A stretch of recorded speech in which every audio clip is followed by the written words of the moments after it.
Hi cuties, let's talk about love. So, we had Valentine's Day. Hope yours was better than mine.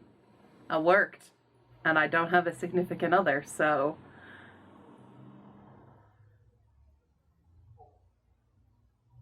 But that doesn't mean I hate love, because I love love.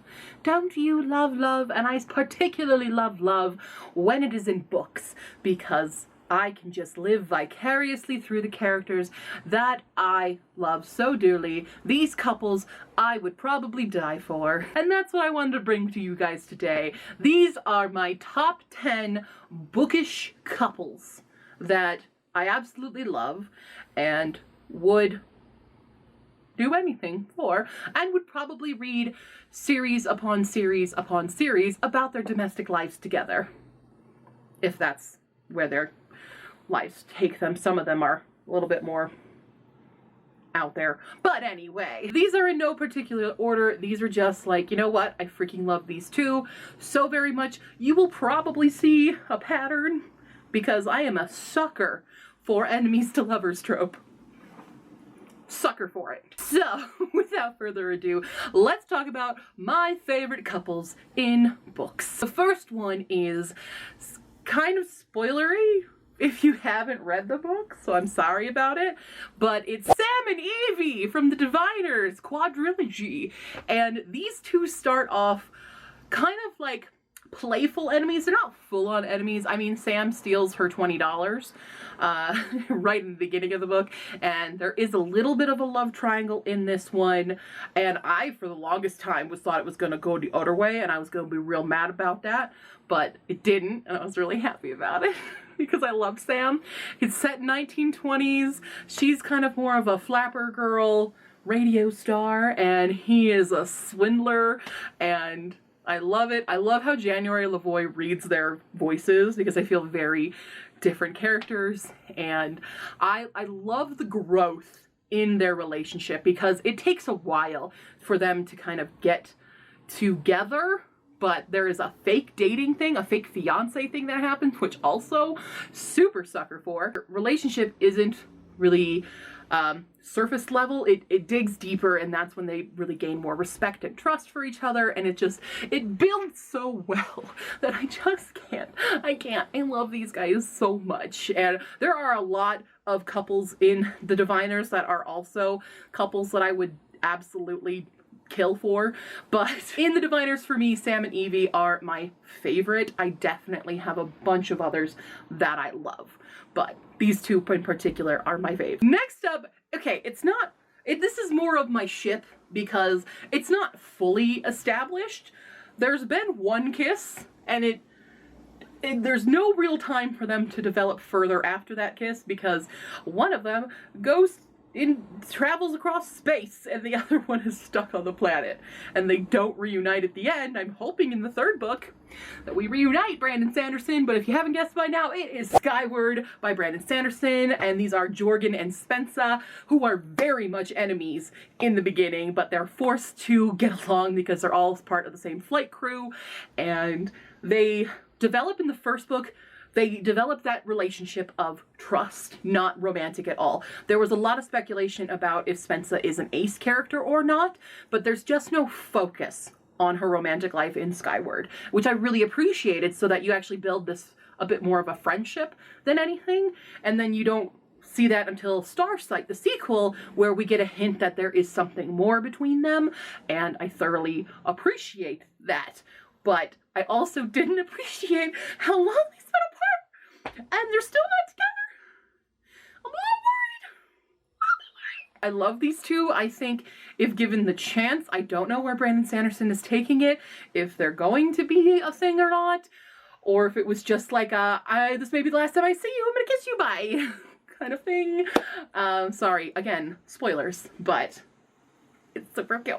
And you can you kind of feel something building between them in the first book, but it's just like, they've got bigger problems than worrying about if they like each other. So, definitely they got bigger problems in those books, but it's so well done. Again, beautiful development, enemies to lovers, but not fully to lovers yet, but getting there. Sucker.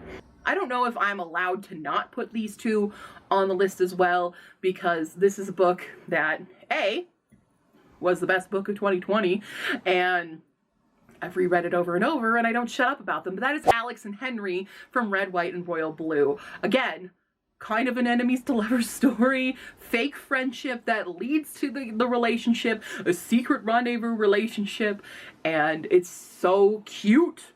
I mean, granted, Red, White, and Royal Blue gets very steamy, but it's more about their relationship and their own growth as characters, because they both have issues. Like, Alex did not know that he could have feelings for a guy. He gets his bisexual awakening in this book, and Henry is super closeted gay prince.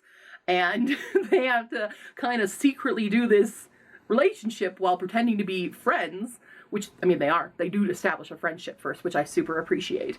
But it's dramatic and stuff that I really wish I lived in the world of Red, White, and Royal Blue instead of the one we live in right now.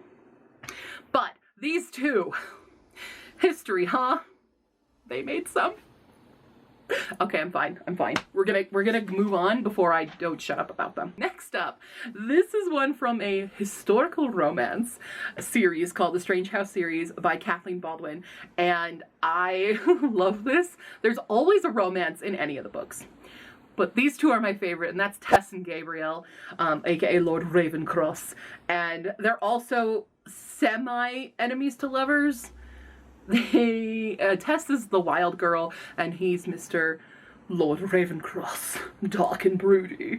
And it's just kind of that little bit of a stereotype of that, but I really liked their relationship and how, like, they obviously like each other, but they're, like, not gonna do it. They both have their own personal insecurities and problems. Tess thinks she's just gonna die. So there's that. And Gabriel is, like, he's got his own brooding to do, so. But they're super cute once they are together. They're very cute later in the book, so like you get little hints of them in the other books, even though each book is surrounded by a different girl in Strange House. So just seeing little hints that they're going strong in the rest of the series is very happy for me. So thank you, Kathleen Baldwin. Next up is, again, fake dating, enemies, not established as lovers, but I ship them nonetheless, and I hope that that's where this is going, but it is not a full-on relationship. I mean, you get hints of it, you get a little bit of like, okay, obviously he has feelings for her, and she probably has feelings for him, but she doesn't, you know, admit it to herself pretty much. But that is Elle and Orion from A Deadly Education by Naomi Novik, and they go to the Scholomance, which is a school of magic, but it is very deadly school. That's why it's a deadly education. Orion is kind of like the hero, and everyone hates that. Well, she really hates that because, actually, no, a lot of people hate that because he keeps saving other people, and that means there's more competition, and that at the end of graduation ceremony, when they face a bunch of demonic things, that more of them are likely to die than if Orion didn't mess with everybody. So Orion needs to chill and stop being a hero. And Elle is mad because he's saved her multiple times, and she's like, freaking stay away from me. But in order to do that, she's like, well, you know what? He spends so much time with me, saving my ass, and thinking I'm a villain, actually killing people, because that's where this leads, is everyone thinks that she's super evil and stuff, and so does he, so he won't let her out of his sight. She's like, oh my god, we're totally dating, to all of his friends and stuff, and they all believe it, and he's kind of oblivious to the fact that there's this fake dating thing going on, and that makes it even better. It's very dark, and I like the banter that plays between them a lot, and it's just really good, and that twist of an ending was like, my goodness, okay. But can't wait for the sequel. We'll see where that relationship goes, if it goes anywhere. Next up is Alessandra and Callias from The Shadows Between Us by Trisha Levenseller. I did not expect to love this as much as I did. It's marketed as a Slytherin romance, which I'm tired of marketing things in terms of Harry Potter because J.K. Rowling's a TERF. Anyway, I'm done with that.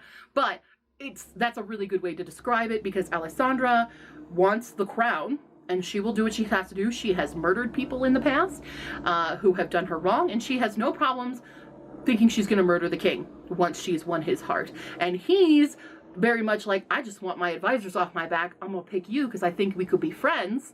And of course, relationship.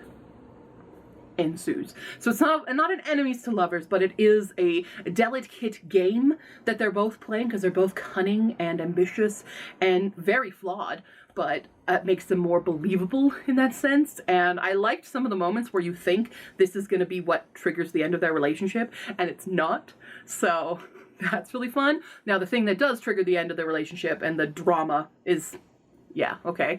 But good twists, kind of predictable twists, but still, whether or not a twist is predictable or not is not what makes it a good twist, is if the twist is predictable, but it's well thought out. I'm sorry, I'm getting on a different tangent rant there. We're talking about how cute they are, and they're freaking cute together because they're both playing the game of being in love when they're not in love, and it's just like, oh my god, fake dating. Next up is a book I just recently finished reading, and that is Renegade. So we have Nova and Adrian. Again, not a fully established pairing, and I do foresee lots of strain with them, but they obviously were having feelings for each other. Adrian kind of tried to ask her out on a date without making it a date, kind of a thing, but of course that blew up in their face. And Nova is a villain. This is a superhero story. Nova is a villain, and she is undercover in the school for superheroes, trying to gather information and stuff while also hiding her own secret that she's one of the villains. And Adrian also has his own secret of going kind of rogue and not villain, but like he wants to be this superhero that he has created. And I love their superpowers. They're very different superpowers, and I think it's really well done. And I think their relationship is really good and has good growth as well, even though she like doesn't want to be friends with him but becomes friends with him because she knows she's a villain and he's not, and he's literally the adopted son of the gay superheroes who everybody loves and adores. So this will be fine. It'll be fine. But I am dying to go on to Arch Enemies, which is the next one. So I imagine that's going to turn out real great for them. Still gonna ship them though. Next up, we have Sophie and Etienne in Between Burning Worlds. It doesn't happen in Sky Without Stars, but in Between Burning Worlds, we meet Etienne, who Sophie kind of ends up hanging out with a lot because she gets outcasted a bit. But this is a Les Mis retelling, very loosely, especially Between Burning Worlds is like, nothing about this is really Les Mis. Etienne is not a full-on character at all in Les Mis. This is, he's just a unique character for Sophie, and I appreciate them. But, again, kind of, not enemies to lovers. He takes care of her, but she's still kind of hung up on Marcellus, who's lame, honey. Get over him. He's not worth your time. Etienne is sweet and adorable and he's just a good guy. And they definitely spark those feelings. Again, they get separated. So, yeah.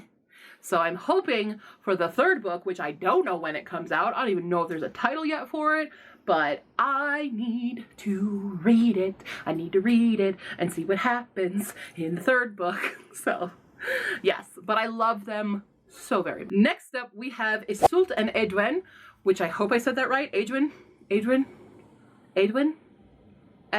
It sounds like Edwin, but it's Adrian. I'm so sorry. But they are from the Witchland series by Susan Dennard. I love these ones. This one is very much enemies to lovers because Adrian is trying to kill Isolde for a really long time. So, couldn't get more enemies than that. But I love the development of their characters. Blood Witch was the best book in the series so far for me. And I'm gonna go nuts until I get the next book, which doesn't come out for a while, but it's Isolde's book, so I know we're still going to have some Edwin and Isolde stuff going on, but they've got their own little tiny, pseudo-family happening because they pick up this random stray girl and kind of become her parents without acknowledging themselves, but they do develop into a full-fledged relationship, but again, separated. Stop separating the people that I love, guys. Stop it. It's not fair. I say, as I did that for my entirety of my books. Do as I say, not as I do. And finally, one of the most romantic relationships that I've read in a book, and one that's not an enemies to lovers. It's almost borderline insta-love, but not. and which is not normally a thing I do, but it's just so dreamily romantic. I couldn't resist loving these two, and that is Laszlo and Sarai from Strange the Dreamer by Laini Taylor. And I think it's really, I owe this to Laini Taylor's prose, because the way that she writes the two of them and writes their dialogue and their inner feelings and stuff in this very dreamy way, it made me love them even more. And they're so different individually, and I liked the build up with them, and you know, because she's in his dream sort of thing, which is real, and the twist of it that going into Muse of Nightmares was even crazier. I just love these. I'm really mad that this is only a duology, because I'm like, how dare you? Because we could continue this. You easily could continue this, Laini Taylor. Why haven't you continued this, Laini Taylor? I do not accept that this is a duology. Don't accept it. Those are my favorite bookish couples of the books that I've read in my life. I mean, I could easily also tell you, you know, Lizzie and Darcy, Anne and Gilbert, but those are classics. So I wanted to kind of stay away from the classics that I love, because I do love Anne and Gilbert are my ultra couple, but I wanted to give love to some other books that are more recent, because a lot of people know Anne and Gilbert, a lot of people know Lizzie and Darcy, but those are the classics. And Catherine Morland and Henry Tilney. Maybe I'll do one about classics. I don't know. What do you guys think? Do you want me to talk about classics and the relationships I loved in classics? Because I could, but at the same time, I just told you them. So, the newer books that I have read, those guys are my top couples. And yes, that's what I think of when I think Valentine's Day, is these characters who are not real and therefore better. Let me know what couples you guys all love down in the comments below, or on Facebook, Tumblr, and Twitter. I'll see you next time, cuties. Bye!